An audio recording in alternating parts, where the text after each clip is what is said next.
Des équipes de la Croix-Rouge de Chine sont chargées par les gardes-frontières chinois d'aider au rapatriement des officiers et soldats indiens qui avaient été capturés en attaquant les gardes-frontières chinois au Tibet et au Xinjiang. M. Wei Caoting, représentant de la Croix-Rouge chinoise, visite un centre d'internement et il y est chaleureusement accueilli par les captifs indiens. Ceux-ci font l'éloge de la bienveillance manifestée par le peuple chinois et le remercient pour les soins généraux et médicaux qu'ils ont reçus.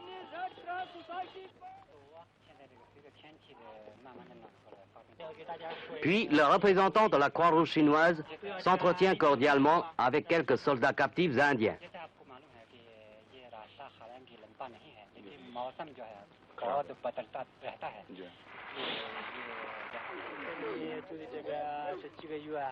Ce vétéran de la Seconde Guerre mondiale, qui fut prisonnier des Japonais, dit sa satisfaction de ces mois passés très heureux dans le centre d'internement.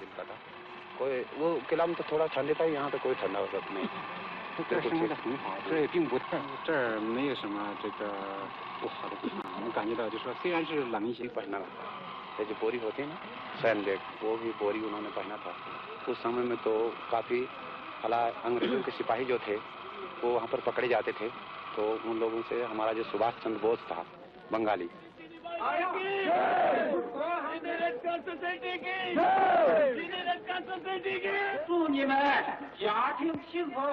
Le responsable chinois du centre d'internement annonce à tous les militaires indiens capturés la décision du ministère de la Défense nationale de la République populaire de Chine de les relaxer et de les rapatrier.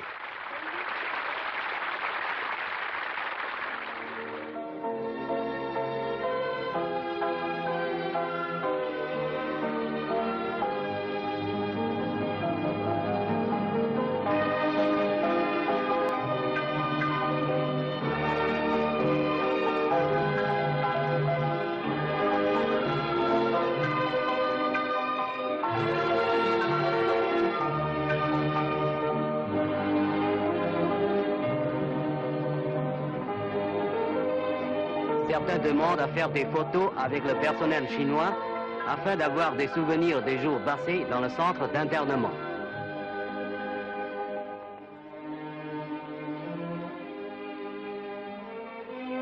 D'autres échangent des adresses.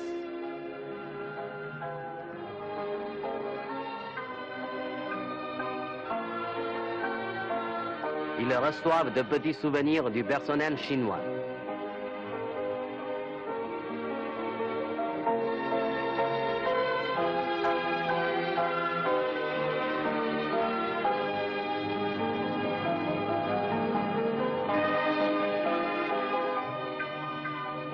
Avant leur départ, les captifs indiens sont une fois encore habillés de neuf.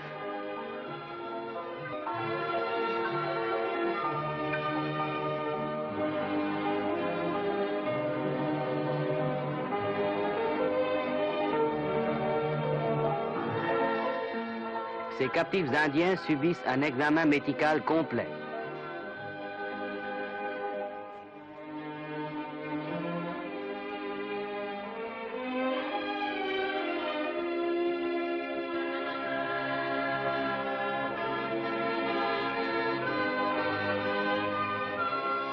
Le personnel chinois prépare des nourritures délicieuses et abondantes pour qu'ils aient de quoi manger pendant le voyage.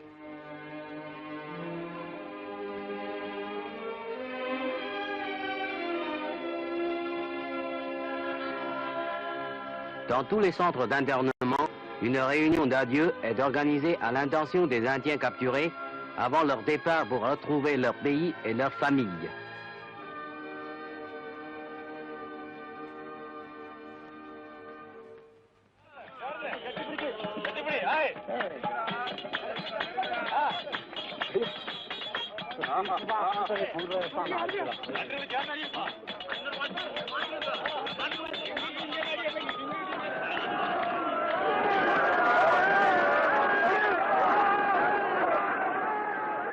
Puis, de sympathiques soirées d'adieu sont organisées.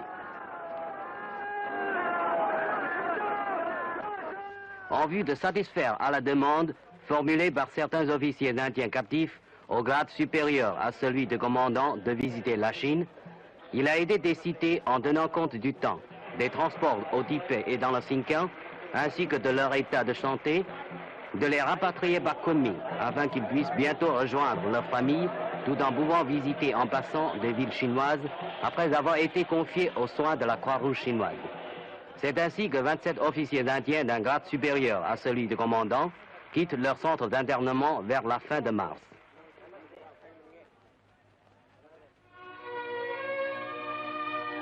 Ils visitent les monuments et les lieux réputés de Lhasa.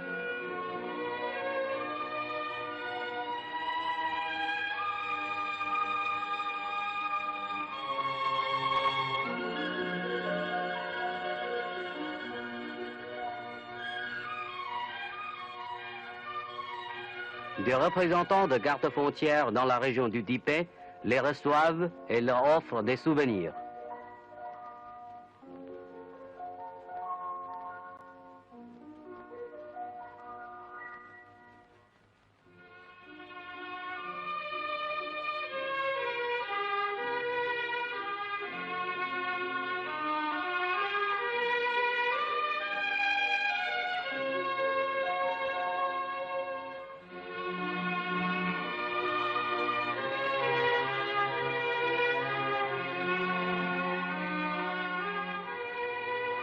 Ils arrivent à Kunming après avoir visité Shanghai, Pékin et d'autres villes.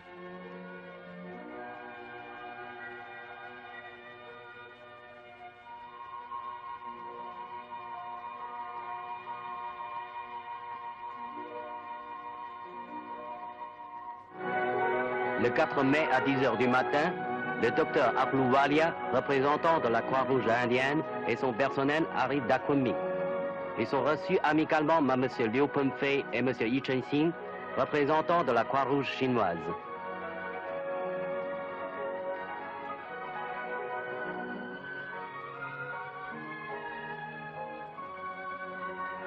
Ceux-ci leur rendent compte de l'état de santé des officiers captifs indiens. Les représentants des deux Croix-Rouges signent la liste des officiers indiens à libérer.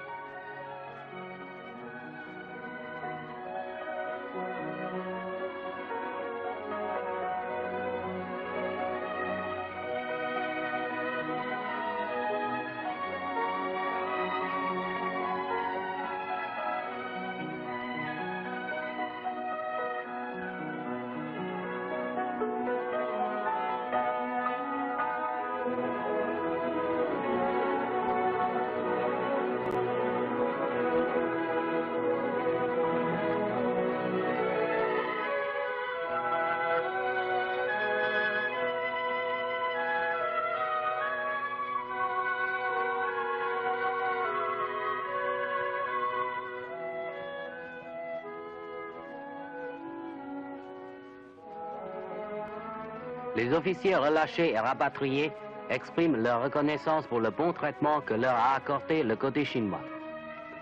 Le représentant de la Croix-Rouge indienne remercie à son tour le côté chinois d'avoir été si attentionné. De la Croix-Rouge indienne, conduit par le docteur Dasgupta, arrive à l'ouest du lac Spangur pour prendre en charge 160 militaires indiens faits prisonniers, mis en liberté et rapatriés par les gardes frontières chinois du Xinjiang.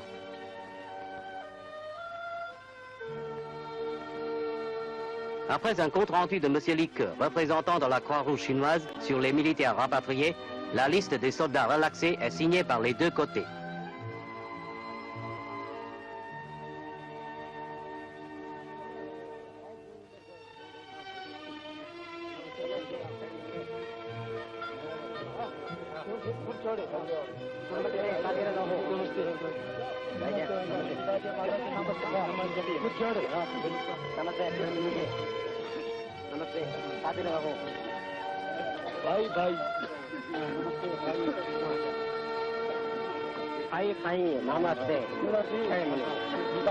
C'est le moment de partir. Les soldats indiens ne peuvent plus contenir leur émotion et ils prennent à regret congé du personnel chinois.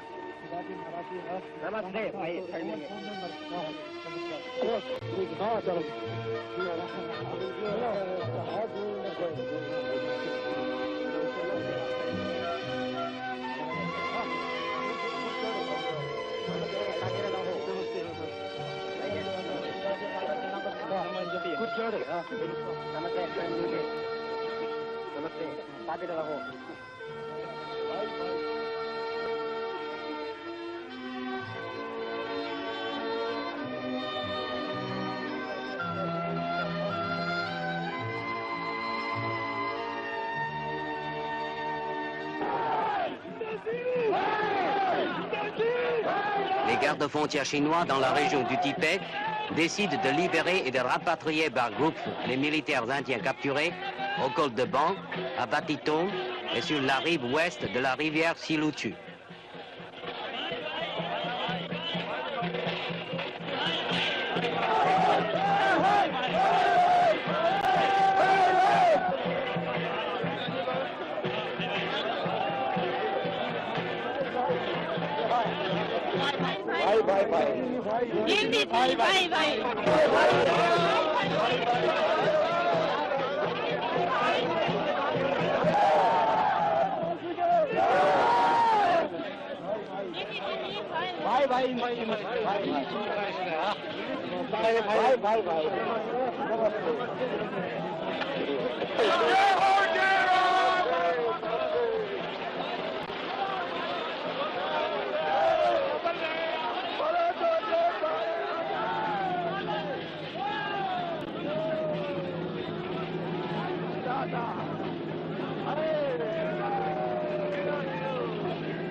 Au mois de mai, dans les régions montagneuses d'Ipeten, il pleut et il neige sans discontinuer. Les chemins sont bloqués par la neige. Nuit et jour, des équipes chinoises déblaient la neige et réparent les chemins boueux pour permettre aux camions transportant les captifs indiens d'atteindre sans obstacle les lieux où ils seront pris en charge par l'Inde.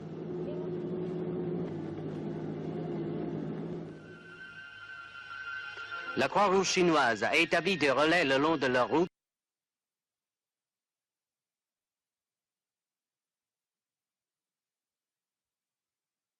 et veille à leur nourriture et leur logement pour faciliter au maximum leur voyage. Le représentant de la Croix-Rouge chinoise, M. Wei Zhaoting, rend visite au nord du col de Ban aux militaires indiens sur le point d'être relaxés.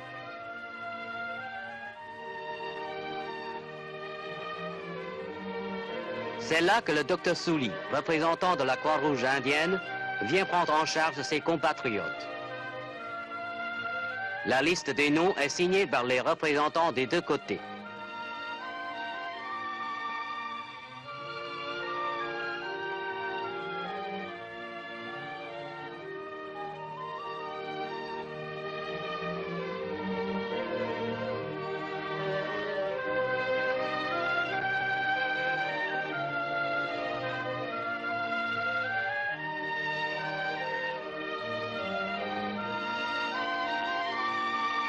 Afin de ne pas fatiguer inutilement les militaires libérés, les gardes-frontières chinois les conduisent en voiture tant que les chemins sont carrossables.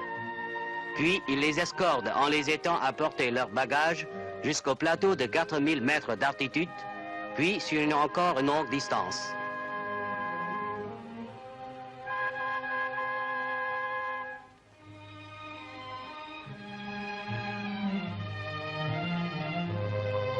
Le personnel médical chinois leur offre les médicaments dont ils pourraient avoir besoin pendant le voyage.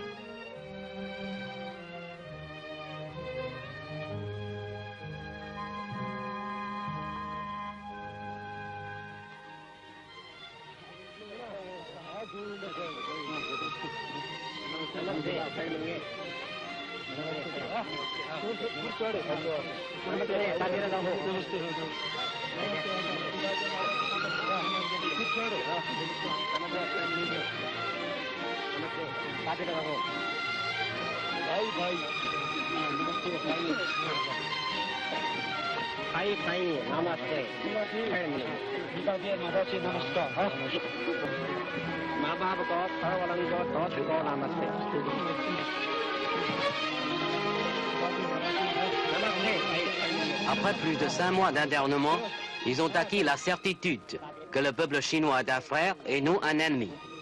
Ils n'oublieront jamais la profonde amitié qui leur fut témoignée.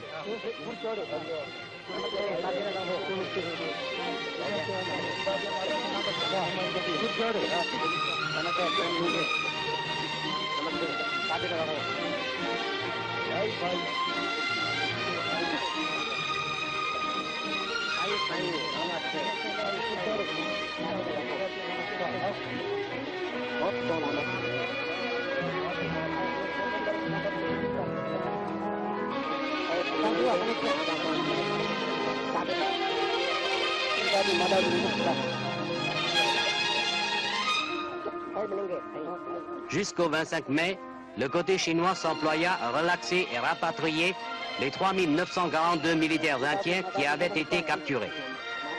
Cette attitude illustre une fois encore combien la Chine désire sincèrement régler pacifiquement la question de la frontière sino-indienne.